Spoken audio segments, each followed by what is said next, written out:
Recently Xiaomi ने अपना अभी एक नया फोन लॉन्च किया Mi 11 Lite को, और देखा तो directly head to head compete कर रहा है Xiaomi के Redmi Note 10 Pro Max को।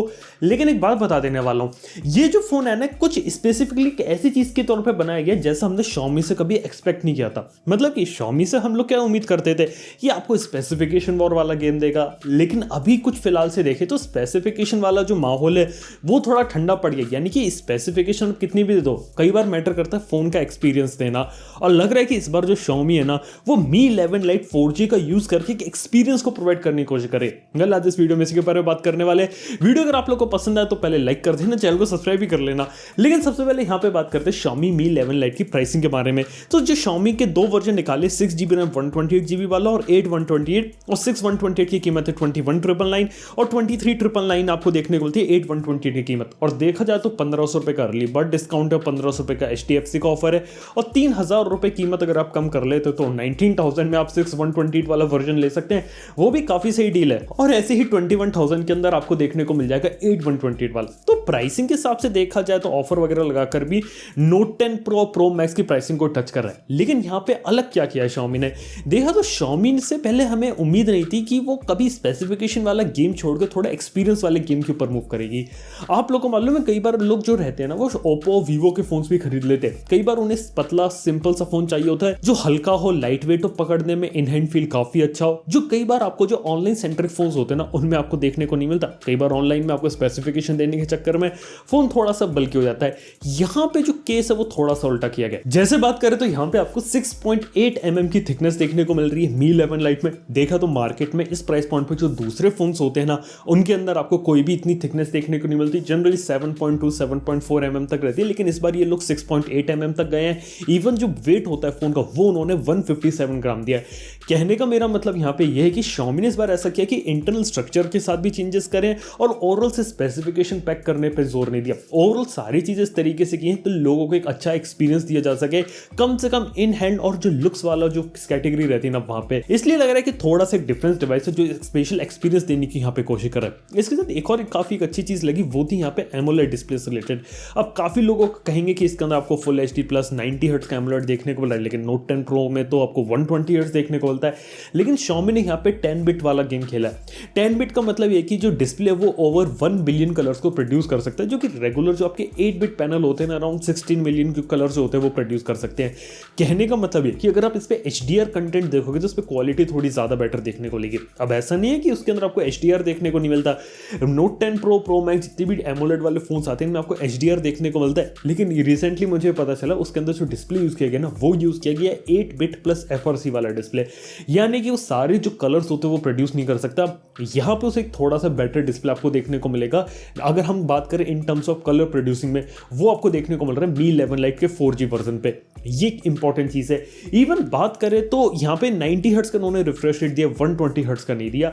तो देखा तो ये शायद चीज कुछ लोगों को फायदा पड़ सकता है इसका, क्योंकि 120 हर्ट्ज में थोड़ी स्मूथनेस ज्यादा हो जाती है, लेकिन 90 हर्ट्ज भी एक तरह से स्मूथ ही रहेगा। और एक बात की जाए तो यहाँ पे उन्होंने फ्लेक्सिबल OLED डिस्प्ले का यूज किया बजाय कि रिजिड OLED का, ताकि डिवाइस को थोड़ा सा और ज्यादा स्लिम बनाया जा सके। ये कुछ फ्लेक्सिबल OLED डिस्प्लेज होते हैं ना जनरली आपको थोड़े फ्लैगशिप फोन्स में देखने को मिलते हैं। 20,000 से कम में आपको यहाँ पे पहली बार देखने को मिला है। एक सिंपल सा तरीका है यहाँ पे फ्लेक्सिबल और रिजिड OLED डिस्प्ले को पहचानने का, बॉटम की चिन को।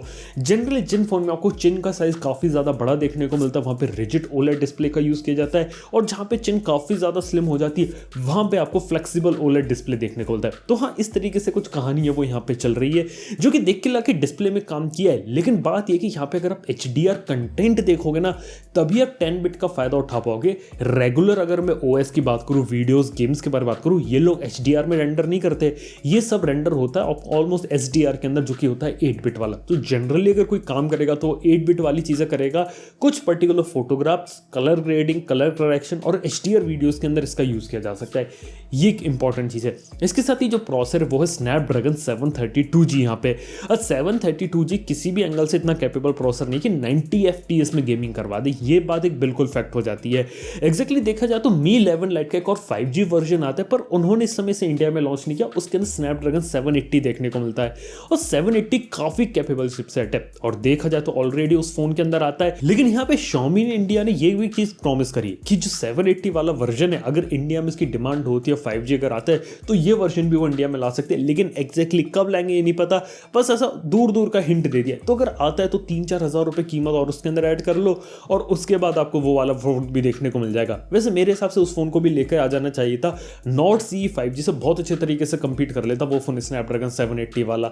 लेकिन हाँ ये बात है, वैसे बात करें तो रियलमी वाले अपना क्विक सिल्वर नाम का एक फोन लाने वाले स्नैपड्रैगन 780 प्रोसेसर के साथ, तो वो एक देखने वाली बात होगी। खैर वो बात जाने देते, यहाँ पे बात करते और क्या इंटरेस्टिंग चीजें देखने को मिलती है। जैसे बात करें कैमरास की तो ऑब्वियसली यार यहाँ पे 64 मेगापिक्सल का मेन कैमरा, 8 मेगापिक्सल का अल्ट्रा वाइड और 5 मेगापिक्सल का एक टेली मैक्रो कैमरा देखने को मिल रहा है। Undoubtedly it's a macro camera, थोड़ा सा उसमें गिमिक्स वगैरह हम कह सकते हैं।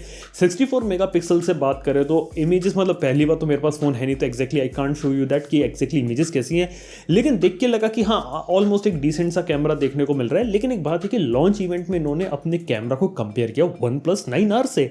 अब बात तो ये हो सकती है कि Mi 11 Lite 4G का कैमरा काफी अच्छा है कि OnePlus 9R से कंपेयर कर रहा है, या फिर Xiaomi वालों को पता है कि 9R का कैमरा ऐसे इसलिए उससे कंपेयर करवा लो, ये बात एक हो सकती है। लेकिन डेफिनेटली देखा जाए तो Xiaomi के जो फोन्स मैंने देखे ना, कैमरे की क्वालिटी यहाँ पे ठीक ठाक देखने को मिलती है, एक काफी अच्छी चीज है। इसके साथ ही बात करें MIUI की तो MIUI का 12.5 आएगा। एक बात यहाँ पे ये है कि Xiaomi की जो Mi सीरीज के जो फोन्स होते हैं ना, वहां पे ब्लोटवेयर और जो एड्स की सिचुएशन होती है ना, वो आपको काफी बेटर देखने को मिलती है। मतलब ज्यादा ब्लोटवेयर नहीं है, एड्स वगैरह देखने की प्रॉब्लम नहीं आती। तो ये एक एडवांटेज है Xiaomi के MIUI के साथ, जो कई बार आपको Redmi के फोन्स में देखने को नहीं मिलता। तो ये काफी बड़ी चीज हो जाती है जिससे इसको रेकमेंड किया जा सकता है ओवर Redmi Note 10 Pro या Pro Max। और डेफिनेटली जिनको एक पतला हल्का फोन चाहिए उन लोगों के लिए तो फोन काफी अच्छी चॉइस हो ही सकता है। इसी के साथ ही इसके अंदर आपको स्टीरियो स्पीकर्स देखने को मिलेंगे। लेकिन पतला फोन और स्लिम फोन बनाने के चक्कर में इसमें से हेडफोन जैक हटा चुके हैं ये लोग, और हेडफोन जैक का जो डोंगल है वो आपको बॉक्स के अंदर देखने को मिलता है। बस ये एक अच्छी चीज है।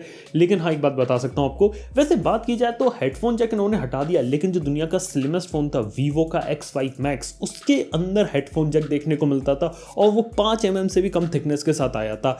लेकिन तब उसके अंदर दे सकते तो इसके अंदर क्यों नहीं यार, ये भी एक बात है। इसके साथ ही बात करें तो आगे पीछे कॉर्निंग गोरिल्ला ग्लास 5 आपको देखने को मिलता है। ग्लास डिजाइन के साथ ओवरऑल ही फोन आ रहा है। और यहाँ पे हाई रेज ऑडियो का सर्टिफिकेशन, जो हाई रेज में जो वायरलेस ट्रांसमिशन होता है ना ऑडियो का, उसे भी सपोर्ट करता है। और पूरा का पूरा यहाँ पे जो फोकस रखा गया वो रखा गया डिस्प्ले के ऊपर, यानी कि टच सैंपलिंग रेट भी 240 हर्ट्ज रखा है, DCI-P3 कलर गैमेट को सपोर्ट करता है, और यानी कि यहाँ पे कमाल के कलर्स देखने को मिल सकते हैं। लेकिन देख के इस बार अलग चीज लगी कि जहां पहले Redmi की सीरीज में कंप्लीटली स्पेसिफिकेशन वाला गेम खेल रहे थे, इस बार थोड़ा एक्सपीरियंस वाला गेम है। और लग रहा है कि ये जो फोन होगा ना थोड़ा ऑफलाइन को सेंट्रिक करके भी बनाया गया है, लेकिन उसके कंपैरिजन में जो प्राइसिंग है वो मैं कहूंगा कि यहाँ पे थोड़ा सा बेटर रखा गया है। और लग रहा है कि ऑफलाइन में जो Oppo और Vivo के फोन्स होते हैं उनसे भी कंपीट कर सकता है। और लग रहा है कि इस बार जो धीरे धीरे जो ब्रांड इवॉल्व हुआ है ना मी, वो लग रहा है कि इन्हीं ब्रांड्स के साथ यहाँ पे कंपटीशन देने की कोशिश कर रहा है। तो देखा तो यहाँ पे स्पेसिफिकेशन वॉर को थोड़ा ये लोग छोड़ के एक्सपीरियंस के ऊपर गए। उम्मीद है कि आने वाले फ्यूचर के अंदर ये लोग और एक्सपीरियंस को थोड़ी प्रायोरिटी दे और सॉफ्टवेयर एक्सपीरियंस, हार्डवेयर एक्सपीरियंस उसको भी यहाँ पे थोड़ा सा बेटर करने की कोशिश करे।